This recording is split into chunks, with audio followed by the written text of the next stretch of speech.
Salut, moi je suis le célèbre réalisateur polonais Belle-Botte de ski.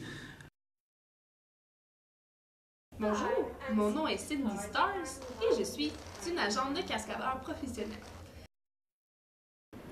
Bonjour, je m'appelle Wirefire. Je suis cascadeuse depuis maintenant 15 ans.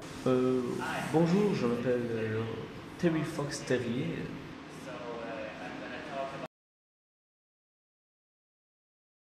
Terry Fox Terrier, c'est mon nom de scène. Mon vrai nom, c'est Roger Thibodeau. J'ai 30 ans, je suis dans la cascade depuis environ 10 ans. J'ai commencé très jeune. J'ai commencé à tout juste 20 ans. Ma première embauche, c'était avec une nouvelle entreprise québécoise que je n'avais pas le nom. Dans mon travail, je dois souvent faire affaire avec des cascadeurs. Il n'y a pas vraiment d'école professionnelle de cascade. Moi, j'ai suivi mes cours. En fait, je n'ai pas suivi de cours. Non. J'ai appris sur le terrain avec un cascadeur professionnel, le très réputé John Terry Terry. J'ai souvent affaire à devoir réaliser des cascades, notamment avec le célèbre John Terry Terry. Et j'ai rendu un hommage en prenant son nom. Et j'ai enlevé le John Terry pour faire Terry Fox. Fox étant mon animal préféré, le lapin. Il faut connaître bien l'anglais, c'est un atout très important, puisque la plupart des tournages de films d'action se font en Amérique ou en Inde. Mais je ne parle pas indien. J'ai déjà en plus tué des gens qui venaient de ce pays. Il est bon aussi d'avoir suivi des cours d'art dramatique, puisque même si nous ne faisons pas d'acting, comme nous le disons dans le métier, nous sommes quand même des acteurs professionnels. Et c'est bon d'avoir un peu d'émotion. Nous ne sommes pas Keanu Reeves quand même. C'est toujours des bonnes écoles où on peut apprendre des choses comme se faire frapper par un char ou encore tomber d'un immeuble de 12 étages. Au début, c'est difficile. Les premières années, on n'a pas droit de coussin gonflable. Et oui, pour devenir cascadeur, il faut avoir une tête sur les épaules. Et aussi, de préférence, deux bras et deux jambes, puisque un cascadeur manchot ou un homme tronc n'ira pas loin dans la vie. Certains pensent que le métier de cascadeur, il faut vraiment être casse-cou. En fait, c'est pas vraiment être casse-cou parce qu'il faut vraiment avoir une tête sur les épaules. Parce que c'est vrai qu'un cascadeur manchot, ça va pas bien loin. Ou un homme tronc encore.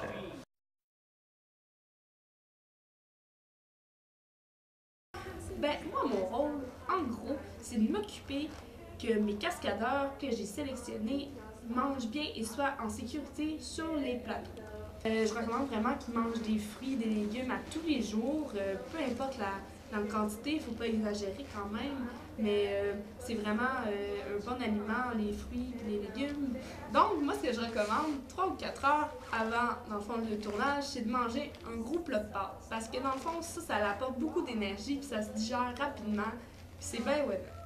Sinon, s'ils n'ont pas le temps, parce qu'on sait que les cascadeurs n'ont pas beaucoup de temps dans la vie de tous les jours, ils peuvent manger 2 ou 3 heures avant une grosse collation. Ou si encore, ils n'ont vraiment pas de temps, 1 ou 2 heures avant une petite collation. Il faut vraiment qu'ils pensent à se boire tout le temps. Dans le fond, l'eau, c'est primordial pour les athlètes autant que pour les cascadeurs. Mais justement, pendant la cascade, il faut qu'ils boivent en petite quantité tout au long du tournage. Et puis, à leur eau, on peut même rajouter un peu de sel et de sucre pour avoir des minéraux et de l'énergie jusqu'à la fin. Après le tournage, il est vraiment recommandé qu'ils mangent quand même un bon repas de protéines avec des matières grasses dedans pour reprendre l'énergie qu'ils ont perdue. Et puis les protéines vont aller aider à réparer les muscles brisés ou endommagés. Ils vont aider à la récupération aussi pour être plus en forme pour le prochain tournage. Pour la sécurité, moi, je veille vraiment à ce que la cascade soit réalisable. Parce que des fois, la cascade, tu regardes tout alentour, puis ça marche pas. Là. Tu vois bien qu'il manque des éléments ou des structures pour faire tout ça. Il faut qu'ils sentent le danger, parce que s'ils ne sentent pas le danger, ils pourraient se blesser vraiment gravement. C'est à lui de décider s'il veut faire une cascade ou non. Si jamais il y a un changement dans le scénario pour une autre scène, pour n'importe quoi, c'est à lui de décider s'il veut continuer ou non dans le tournage. C'est à lui de décider s'il fait une cascade, en fait. C'est à lui il peut exiger d'avoir une équipe médicale avec lui. Il faut que je m'assure qu'il y ait une équipe médicale, une ambulance ou au moins des soigneurs à porter si jamais il y a quelque chose qui arrive de grave. fait, ce qui est vraiment important que je veux mentionner, c'est que si au moment de l'embauche, on m'explique que, par exemple, je dois faire un crash d'automobile, puis qu'il faut que je me garoche en bas de l'automobile parce que l'auto explose. OK. Puis là, si j'arrive le matin, puis que tout d'un coup, je fais une torche humaine aussi, j'ai le droit de refuser parce que soit l'équipement nécessaire pour ma sécurité ne sont pas présents. Je peux refuser parce que c'est dangereux pour ma santé, parce qu'il faut que d'abord, avant tout, je fasse attention à moi, puis parce que c'était pas mentionné au moment de l'embauche. Je m'assure vraiment que le matériel est adéquat et ne présente aucun risque pour mes cascadeurs, parce que mes cascadeurs, je les aime, tu sais. C'est important que le coordonnateur de cascade et le cascadeur doivent approuver les costumes, parce qu'en fait, s'ils les approuvent pas, puis qu'il y a un petit détail qui est mal préparé, ils se pètent la gueule solide, en polonais. Vive la Pologne libre! Le plus important, c'est d'être extrêmement polyvalent pour avoir le plus de chances d'obtenir des contrats, c'est d'être capable de faire le plus de choses possible, mais de les effectuer avec beaucoup de minutie et de précision. Dans les cascadeurs, nous devons faire différents sports. Nous devons en connaître plusieurs, comme les arts martiaux, bien sûr, la boxe, le parachutisme, l'escalade. Ça prend énormément d'endurance pour faire toutes sortes de cascades, ce qui fait que la course est vraiment très utile. Je fais fréquemment de la course, je cours tous les jours afin d'avoir un cardio formidable. Et je fais également beaucoup de pilates et de yoga. Ça améliore de loin ma souplesse, ce qui fait que je peux faire différentes cascades qu'une personne qui n'est pas capable de faire un grand écart, par exemple, ne pourrait pas faire. Et il faut savoir pratiquer aussi un peu d'acrobatie et être en très bonne forme physique et aussi savoir se faire tirer dessus. J'ai un ami à moi qui s'est fait tirer dessus 5 fois, 50 Cent. Il n'est pas cascadeur, mais c'est mon ami quand même. J'adore le dire que c'est un de mes amis.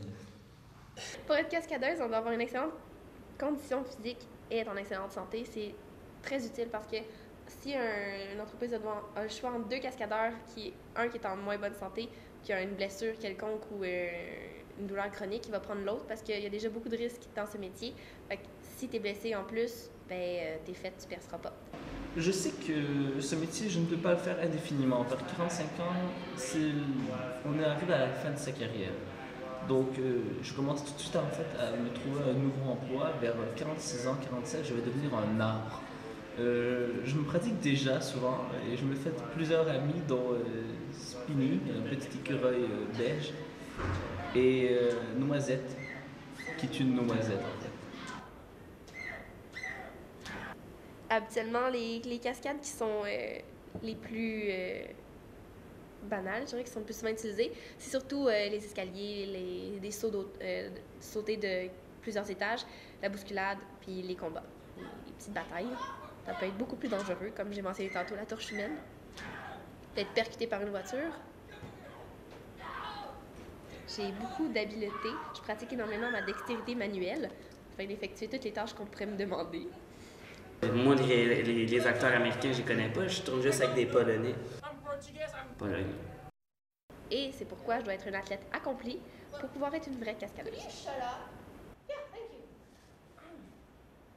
Vive la Pologne libre!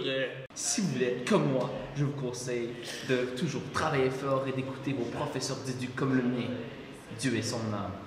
Je t'adore, Hugues. You and me in the city of the background.